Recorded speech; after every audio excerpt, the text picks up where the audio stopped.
According to ISRO, Aditya L1 will observe the solar corona from a remote location at the Sun-Earth Lagrange point L1, which is about 1.5 million kilometers from Earth. New Delhi, after successfully landing a spacecraft near the south pole of the moon, India's next cosmic quest, the Sun. ISRO has announced that its first solar mission, Aditya L1, will be launched on September 2 at 11:50 am from the Sriharikota Space Center. According to ISRO, Aditya L1 will observe the solar corona from a remote location at the Sun-Earth Lagrange point L1, which is about 1.5 million kilometers from Earth.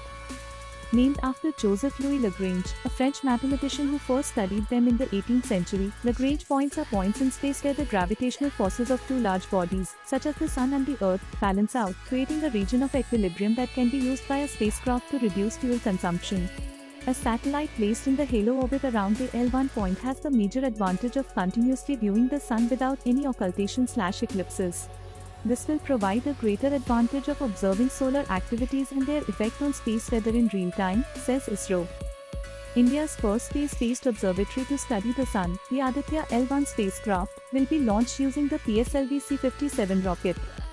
Main objectives. According to ISRO, the Aditya L1 mission is designed to study the Sun's upper atmosphere, chromosphere and corona, and its interaction with the solar wind.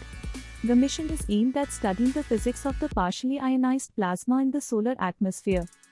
The spacecraft will investigate the mechanisms that heat the solar corona and observe the initiation and development of coronal mass ejections, CMEs, and solar flares. It will study the in situ particle and plasma environment in the vicinity of the Sun and characterize the magnetic field in the solar corona. It will also study and evaluate the main drivers of space weather. Its payloads. The Aditya L1 spacecraft will be equipped with 7 payloads to study the Sun's corona, chromosphere, photosphere, and solar wind. The suits of Aditya L1 payloads are expected to provide the most crucial information to understand the problem of coronal heating, coronal mass ejection, pre-flare and flare activities and their characteristics, dynamics of space weather, propagation of particle and fields, etc., says ISRO. The 4 remote sensing payloads will image the Sun's atmosphere in different wavelengths of light, including visible, ultraviolet, and X-rays. Source: NDTV.